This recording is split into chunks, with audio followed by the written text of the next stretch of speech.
Alô, pessoal. Eu não quero me meter mais na política do dia a dia, política brasileira do dia a dia, mas isso evidentemente não me impede de exercer a função normal de um analista filosófico, que é fazer uma análise lógica e semântica de certas frases que circulam atualmente. E eu escolhi esta frase: nós não podemos nos arriscar a ser um PT ao contrário. Esta frase tem aparecido em tudo quanto é lugar como se fosse, vamos dizer, uma revelação divina, um negócio de sabedoria. No entanto, é claro, não se pode saber o que é o contrário de uma coisa sem saber o que é a coisa. Portanto, nós temos que perguntar a quem usa essa frase: o que é o PT? O que você entende por PT? O que você quer dizer com PT? Evidentemente, a pessoa está se referindo a certas qualidades negativas que ela enxerga no PT, como, por exemplo, a de ser totalitário. Tá certo? Então, nós não podemos nos arriscar a ser totalitários como o PT. Mas esta dita neste sentido, esta frase tem algum sentido? Tem algum significado? Tem algum valor? O PT é um partido totalitário? É claro que não. Nenhum partido pode ser totalitário se ele não tem o poder total sobre o Estado. Essa é a definição do totalitarismo. Ou seja, um partido pode ter um ideal totalitário, pode ter uma meta totalitária, mas ele não pode ser totalitário enquanto ele ainda está disputando o poder e praticando a política dentro dos limites da democracia burguesa. Ele não pode ter nada de totalitário, nem mesmo internamente, porque se um partido começa a oprimir os seus próprios membros, ele os perde.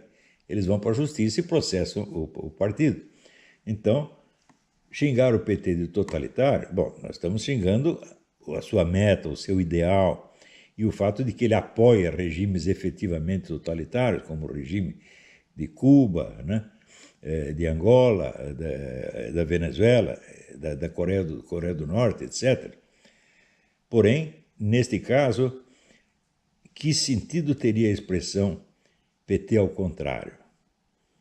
Que regimes totalitários invertidos qualquer movimento de direita está apoiando? Onde estão as ditaduras totalitárias de direita, né, que nós nos arriscaríamos a apoiar caso fôssemos um PT ao contrário? Esses regimes simplesmente não existem. Portanto, o apelo à expressão PT ao contrário não significa absolutamente nada.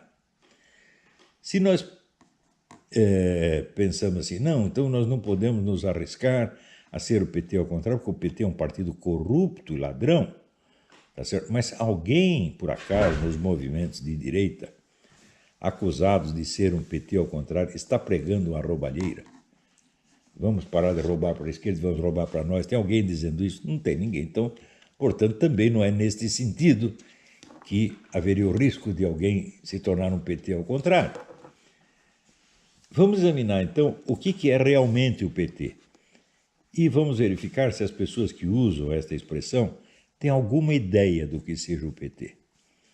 Ora, desde logo, o PT é o partido que criou a maior organização política que já existiu no continente latino-americano, o Foro de São Paulo, uma organização que tem quase 200 partidos membros. O PT conseguiu articular, né, organizações criminosas com partidos legais, tá certo?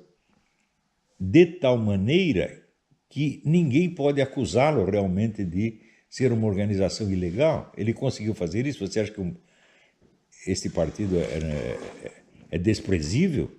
Hã? Você imagina se o pessoal da direita conseguisse fazer isto? Juntamos 200 organizações de direita que pregam a democracia capitalista, né, e temos todo este poder nas nossas mãos. Você acha que seria ruim ser o PT ao contrário? Em segundo lugar, o PT dominou todas as universidades brasileiras e passa a sua doutrinação 24 horas por dia. Você acha que seria ruim você ter todas as universidades brasileiras pregando a democracia capitalista? Seria ruim nós termos o PT ao contrário? Em que sentido? Ele quer dizer o quê? Nós temos que deixar uma parte para o PT? Nós não podemos disputar o espaço deles, coitadinhos, não podemos deixá-los sem o espaço que eles lutaram tanto para conquistar? Então, em terceiro lugar, o PT, através do Foro de São Paulo, conseguiu colocar os seus partidários no poder em 12 países do continente latino-americano. Seria mal se a direita fizesse isto. Ou seja, se você diz que a direita não pode ser o PT ao contrário, isso quer dizer, a direita não pode ter um poder comparável ao que o PT teve. Ela não pode ter vamos dizer, a dominação cultural da extensão que o PT teve. E ela não pode alcançar sucesso em 12 países do continente. Então perceba, sobretudo, parece que essa frase apareceu sobretudo na boca da Janaína Pascoal. Pensa um pouco, Janaína, o que você está falando. Essa sua frase não é que ela está errada. Ela não tem nível suficiente para estar certa ou errada. Ela não quer dizer absolutamente nada. Ela é apenas um impressionismo verbal sem nenhum significado. Você pode impressionar com essa palavra pessoas bobas. Ora, tem outra coisa que o PT é. O PT é o herdeiro de uma tradição de 150 anos de movimento comunista. Ele absorveu 150 anos de discussões internas do movimento comunista. Discussões internas das quais participaram gênios da altura de Georg Lukács, Max Horkheimer, Karl Korsch e não sei mais quantos, Antônio Gramsci.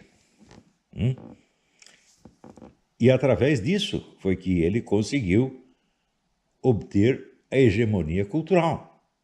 Você acha que isso é pouco? Nós não deveríamos lutar para nós obtermos a hegemonia cultural? Nós temos que deixar tudo na mão deles?